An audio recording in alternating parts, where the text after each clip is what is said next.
안녕하세요. 반갑습니다. 영어 멘토링 TV의 작가 신영환입니다. 자, 오늘은 여러분들 제가 총 5개 영상을 통해서 작가 되기 프로젝트를 진행할 텐데요. 오늘은 첫 번째 시간으로 1강 누구나 작가가 될 수 있다 라는 주제를 가지고 함께 보도록 하겠습니다. 제목 보시면 아시겠지만 제목은 바로 이렇게 누구나 작가가 될 수 있다 라는 주제입니다. 여러분들, 저도 평범한 사람이었는데요. 이렇게 열심히 노력해서 작가가 됐단 말이죠. 여러분들도 가능하니까 걱정하지 마시고 제가 했던 경험들, 과정들, 노하우를 모두 알려드릴 테니까 따라만 오시면은 분명히 여러분들도 작가가 되실 수 있을 겁니다. 자, 그러면요. 저희가 오늘 첫 시간인데요. 강의 계획서에서 보면 첫 시간이 이렇게 제가 책을 써야 되는 이유부터 자신의 스토리 찾는 것까지 해서 조금 다양하게 책에 대한 얘기를 좀 해볼 건데요. 같이 한번 보도록 하시죠. 자, 오늘 특강의 주제는 여러분들 총 3가지 서론, 본론, 결론으로 가보도록 하겠습니다. 자, 첫 번째는요, 바로 저의 이야기인데요. 제가 책 쓰기 분량을 채웠지만 출간에 실패했던 이유, 이것도 있었고요. 대신에 타산지석 삼아서 제가 다시 재도전을 한 후에는요, 작가가 될 수 있었는데요. 어떻게 하면 작가가 될 수 있는지 제가 알려드릴 거고요. 그리고 결론은 답정하긴 하지만 자, 누구나 혹은 아무나 작가가 될 수 있을까? 이 영상을 통해서 여러분들은 마지막에 이 답을 얻으시면 될 것 같습니다. 자, 본격적으로 첫 번째 주제부터 가보도록 하겠습니다. 자, 첫 번째 일단 이 그림을 보시면요. 제가 분명히 서론에서 뭐라 그랬죠? 책 쓰기 분량을 채웠지만 출간에 실패한 이유라고 얘기했어요. 참고로 이 지금 이 제본을 제가 뜬 건데 이 책은요. 책이었어요. 분량이 지금 좀 두께가 되어 보이지 않나요? 몇 페이지였을 것 같으세요, 여러분들? 뒷장 넘겨보시면 아시겠지만 제목은 일단 영어는 언어다 이런 식으로 제가 한번 책을 이렇게 만들어 보려고 했고요.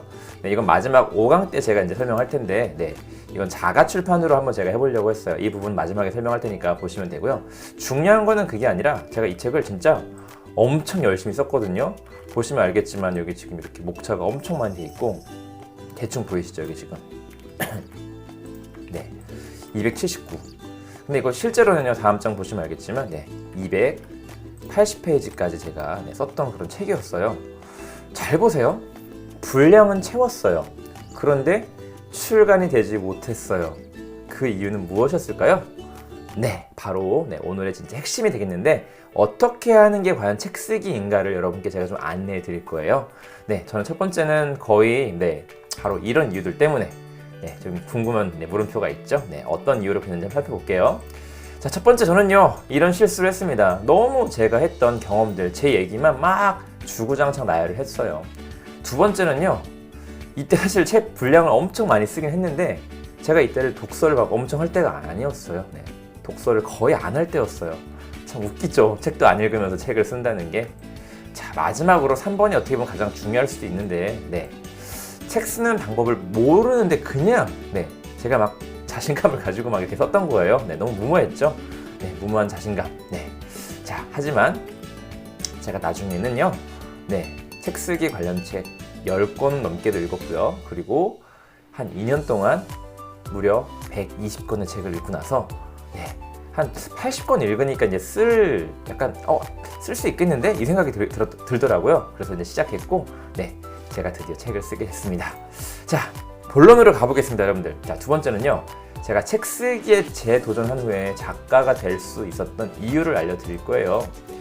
자, 제가 신영환 작가가 생각하는 책 쓰기란, 왜 우리 가수 박진영 씨 알고 계시죠, 여러분들? 왜 되게 유명했죠, 이거 공기반 소리반으로 노래를 부른다고. 저는 이걸 좀 약간 인용하고 싶은데요. 무슨 말이냐? 저는 이렇게 얘기하고 싶어요. 저는 자기 얘기 반, 남의 얘기 반 이렇게 반반을 섞고 나서 마지막에 작가라면은 1%의 창의력을 발휘하는 게 작가다라고 생각을 합니다. 자, 보시면 알겠지만 여기 제가 3가지 적어놨는데요. 첫 번째, 신영환 작가가 생각하는 책 쓰기란 첫 번째는 정보와 지식과 경험을 일단 넣어야 되고요. 자신의 경험 중요하고 뭐 다른 사람의 경험일 수 있는데 아무튼 뭔가 사실적인 정보를 넣고, 자, 그 다음에 두 번째 어떻게 해요? 다른 사람의 생각이나 어떤 그런 연구 결과 같은 거를 인용을 해서 제 생각을 뒷받침을 하는 거예요. 자, 여기까지는 이해되시죠? 마지막으로 여기에다 뭘 추가한다? 네, 1%의 창의력을 추가한다. 자, 무슨 얘기냐면 일단 사실을 적습니다. 그리고 나서 어떻게 돼요? 인용을 통해서 얘를 뒷받침해요. 근데 이것만 가지고 가면 너무 재미가 없잖아요.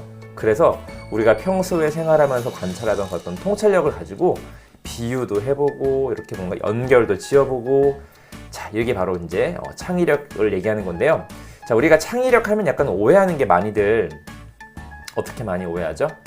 네, 무조건 완전 새로운 거 생각을 하는데 그게 아니라요. 우리가 기존에 알고 있는 거를 다른 각도로 조금만 1%만 바꿔서 얘기를 해도 네, 그거는 충분히 창의성이 있다고, 와, 기발한데 이런 생각을 하게 된다는 거죠. 그래서 여러분들, 네, 우리는 1%의 창의력을 발휘하는 게 진정한 작가라고 저는 생각을 합니다. 자, 제가 이제 하나씩 한번 차근차근 볼게요. 빠르게. 네, 일단 이거 약간 실습도 여러분께 좀 시켜볼 건데요. 네, 물론 지금 다 할 수는 없어요. 영상 안에서는 멈췄다가 여러분들이 한번 실습해 보시면 됩니다. 자, 첫 번째 실습은요, 정보나 지식 혹은 경험을 한번 적어보는 실습을 해볼 건데요. 일단 여러분들이 책을 쓸 때는요, 우리가 어떤 정보를, 정확한 정보를 찾아내는 능력이 필요해요. 그래서 이걸 여러분께 좀 약간 지금 바로 실습을 해볼 건데요. 자, 대한민국의 독서율 실태 조사를 지금부터 여러분들이 영상을 멈추고 네, 해보시면 되고요. 난 아직 뭐 준비가 안 됐으면 그냥 계속 이어서 영상을 보시면 됩니다. 네, 대한민국 독서율 실태 조사를 한번 찾아보시면요, 여러 루트가 있는데요. 자, 저 같은 경우는 이렇게 했습니다. 짠! 자, 여기 지금 화면 보시면 알겠지만 저는요, 네, 이렇게 2015년 유엔이 발표한 네, 연간 독서량은 네, 미국, 프랑스, 일본은 79, 70, 73권이었다. 하지만 우리나라는 9.6권으로 네, 166위에 속했다. 이런 식으로. 또 OECD 국가 중에서는 하위권에 머물러 있었고, 네, 제가 이렇게 뭔가 정확한 정보를 찾아내서 네, 정보를, 지식을 전달하는 글을 쓴 거예요. 첫 번째 문단이. 그쵸, 여러분들? 자, 이렇게 첫 번째. 그다음 두 번째도 2019년도에는 국민 독서 실태 조사라는 것도 인용해가지고 제가 또 이제 네, 평균 성인의 연간 독서량이 6.1권. 그러니까 두 달에 한 권 읽는데요, 우리나라 사람들이. 이걸 제가 이제 2020년 3월에 발표한 자료를 또 가지고 이렇게 조사를 해서 네, 쓴 글입니다. 자, 여러분, 첫 번째 글쓰기의 특징이 뭐라고요? 바로 정보나 지식 혹은 자신의 경험을, 사실적인 내용을 적을 수 있는 능력, 연구하고 탐색하고 탐구할 수 있는 능력, 이거를 기르는 게 중요하다는 거 잊지 마시길 바랍니다. 네. 자, 나중에 한번 또 이거 여러분들 제가 또 브런치에다 올려놓은 글이기 때문에 한번 읽어보시길 바라고요. 혹은 제 책에 있는 것도 읽어보셔도 될 것 같습니다. 자, 두 번째 본론. 이제 여기서 이제 나만의 경험도 한번 여러분들 좀 적어보도록 할게요. 아까는 정보였고요. 자, 나만의 경험 같은 경우는 나만의 경험 같은 경우는요, 말 그대로 내 얘기를 한번 써보는 거예요. 네. 이것도 잠깐 영상을 멈추고 잠깐만 뭐 한글에 적어보시든 종이에 적어보시든 내가 하고 싶은 어떤 그런 얘기들을 적어보시는 거예요. 책에 들어갈 내용으로. 네, 저 같은 경우는 이제 첫 번째 책 공부하느라 수고했어 오늘도가요. 네. 실패, 회복, 성장, 도전이라는 키워드를 가지고 썼기 때문에 저는 이 약간 스토리 키워드를 좀 많이 경험 공유를 많이 했거든요.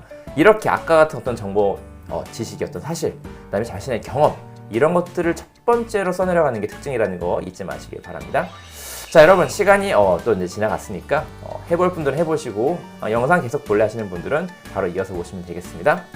자, 이제 두 번째로 넘어가 볼게요. 두 번째. 네. 자, 우리가 본격적으로 작가가 되려면요, 자기가 아무리 주장을 해도 다른 사람의 생각이나 어떤 그런 연구 결과 같은 신빙성이 있는 자료를 뒷받침하지 않으면요, 나의 의견이나 내가 주장하고 싶었던 사실이 증빙이 안 되고 이게 신뢰도가 떨어져서 글이 너무 이렇게 뭔가 신뢰도가 떨어진다고 얘기하죠. 그래서 여러분들은 인용을 분명히 잘 하셔야 됩니다. 인용을. 자, 인용 뭔지 아시죠? 남의 글 인용하는 거, 그래서 나의 의견을 뒷받침하는 거죠. 자, 우리 독서의 중요성에 대해서 한번 근거를 한번 제시를 좀 근거를 좀 제시해 주세요. 그러니까 인용을 해야겠죠. 잠시 멈추고 해보시고요. 자, 다 하신 분들은 넘어가면 되고, 아니면은 바로 하실 분들은 바로 넘어가면 되겠습니다. 자, 볼게요. 자, 이제 저 같은 경우는 이제 이거를 뭐 내용 넣지는 않았지만 아까 위에서 말한 여기는 이런 것들이 그러니까 하나의 독서율이 떨어졌으니까 이제 우리가 뭘 해야 된다. 그리고 한 예로는 이런 게 있을 수 있겠죠. 독서를 하면 문해력이 올라간다. 근데 이 문해력에 관련된 뭐 EBS 최근에 다큐가 있었어요. 거기에 이제 근거가 있으니까 그런 말들을 인용할 수도 있고요. 이렇게 이렇게 인용을 꼭 해보시길 바랍니다. 자, 이제 세 번째 마지막으로 1%의 창의력인데요. 제가 일부러 이렇게 평소 관찰이라는 표현을 썼어요. 뭐 책을 읽었든 아니면 자기가 살아가면서 보는 어떤 현상, 자연현상이든 뭐 동물의 어떤 특징이든 다 돼요. 다 되거든요, 여러분들. 네. 참고로 제가 지금 이제 올해 세 번째로 쓰고 있는 책 1등급 공부법이라는 책이 있는데요. 여기에 제가 지금 공부에 관한 개념이 다르다라고 해서 이거를 제가 지금 쓴 게 있는데 한번 보도록 하겠습니다. 네, 이게 아마 링크가 여기 있죠. 네, 링크를 딱 누르면 이제 될 텐데 네, 참고로 제 브런치를 찾아보시면 되고요. 제가 여기다 적어놨어요. 어떻게 적었냐면요. 네. 자, 잘 볼게요. 한번. 네. 보시면은 저는 이렇게 그 1% 창의력 어떻게 발휘했냐면 공부할 때 이해와 암기라는 것을 저는 이 부력의 원리에 넣어서 네, 암기는 10%고 이해는 바로 네, 90% 해당되는데 이 아르키메데스가 말한 부력의 원리 네, 실제 물건이 위에는 네, 10%만 떠 있고 90%가 아래 가라앉아 있어야지만 이 부력이 발생해서 떠 있는다고 얘기를 해요. 네, 그거를 제가 이제 이 빙하에 약간 비유를 해가지고 네, 창의력을 쫙 발휘해서 이렇게 네, 글을 써봤어요. 네. 이렇게 뭔가 작가는 사실적인 내용도 말할 수 있고 경험도 얘기할 수 있고 이거를 뒷받침하는 인용문 플러스 알파로 뭔가 상상력을 발휘하고 내가 평소에 관찰한 정보와 지식을 연결 지을 수 있는 능력을 길러야 된다고 생각을 합니다. 네. 저는 이런 식으로 글을 주로 쓰고요. 네, 실제 책을 많이 읽다 보면 여러분들도 와 기발하다 이렇게 연결했네 라는 걸 많이 보게 될 거예요. 알겠죠? 네, 자 이렇게 제가 지금 일단 얘기했는데요. 사실은요. 사실 진짜 얘기는 이거였어요. 이거 여러분들. 이게 아웃풋을 내려면 인풋이 있어야 되는 것처럼 네, 글을 쓰려면 내가 뭔가 가지고 있는 지식이나 경험이 있어야 돼요. 저는 근데 이게 독서가 가장 큰 장점이자 뭐 독서만 하면 끝난다고 봐요. 사실은. 제가 아까도 얘기했지만 처음 초두에 저는 2년 동안 120권, 정확히 119권 읽었어요. 2년 동안. 뭐 중간에 이제 제가 둘째 낳고 해가지고 제가 낳은 건 아니지만 네, 둘째가 나오고 해서 이제 이렇게 막 육아하고 하느라 너무 힘들어서 좀 뭐 한 1년 정도 멈추긴 했지만 어쨌든 거의 이제 그렇게 다시 회복하고 그러니까 2년이라는 시간 동안 네, 119권 읽었고 한 80권 읽었을 때부터 제가 이제 드디어 이거를 책 이렇게 쓰는 거구나라고 자연스럽게 알게 됐어요. 이런 방식으로 쓰는구나. 물론 그 중에 한 10권 이상은 또 글쓰기, 독서 관련 책이었고요. 네, 여러분도 그렇게 참고하시면 되고요. 제가 그래서 이제 이거를 어떻게 했냐면 이렇게 네이버 블로그에다가 독서 실천 글을 적었어요. 네, 156개라고 돼 있죠. 여기 지금 날짜는 7월 4일이라고 돼 있고요. 네, 그래서 여러분들 저는 지금 그때 이후로 참고로 작년까지가 119권이었고 올해는 156권, 157권 이렇게 읽고 있는데 빼면 몇이 되나요? 네, 57에서 19를 빼면은 대충 그래도 벌써 한 40권 가까이 되는 거죠. 네, 이제 한 6개월 지났는데, 그러니까 저는 올해 뭐 100권까지는 못 읽겠지만 어쨌든 그래도 50권 이상은 일주일에 한 권 이상은 읽으려고 계획을 하고 있기 때문에 그렇게 계속 인풋을 하고 실제 올해 책을 3권째 쓰고 있습니다. 네, 자 여러분들 아시겠죠? 책이 나오려면은 책을 읽으셔야 됩니다. 제가 한 가지 더 했던 게 뭐였냐면요. 참고로 근데 이게 블로그에 쓰면 좋은 점이 뭐냐면 바로 그거예요, 여러분들. 딴 게 아니라 여기에 제가 이제 독후감을 쓰거든요. 인용할 내용을 다 요약해놔요. 여기다가 언젠가 쓸 거다 하는 것들을 좀 적어놓거든요. 이거 책 쓰다가 한 번씩 이거 이런 책에 있었던 것 같은데 찾아오면은 여기 있어요. 그럼 제가 그거 딱 가져와서 바로 책에도 인용하고 이렇게 하는 거니까 여러분 노하우니까 참고하시길 바랍니다.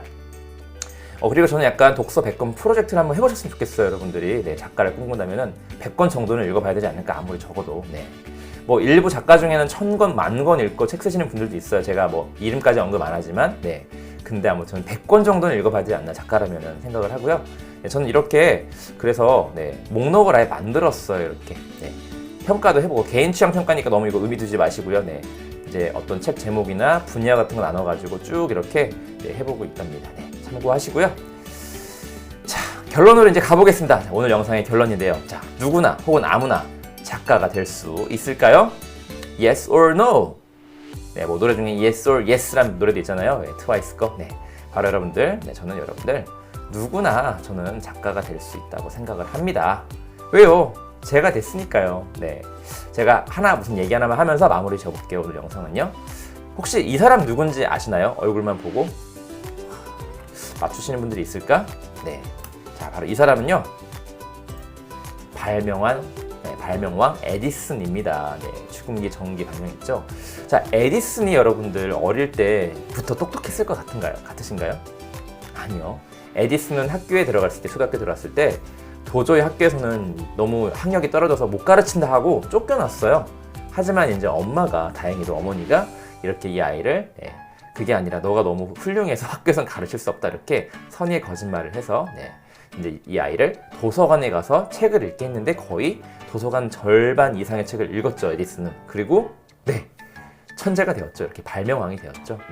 여러분, 제가 이 얘기를 왜 했냐면요, 독서의 중요성, 그리고 작가도, 저도 진짜 아무것도 아니었어요. 저도 그냥 일반적인 사람이었는데 책을 읽고 나서 저도 이제 뭔가 변화가 있었고, 에디슨도 학교에 입학해서도 이제 따라갈 수 없는 그런 학력 저하에 약간 문제, 아까지는 아니지만 아무튼 이렇게 학력 저하의 어떤 그런 열등생이라고 할까? 그랬지만 독서를 통해서 뭔가 지식을 확 늘렸고, 구조가 바뀐 거죠, 내 구조가.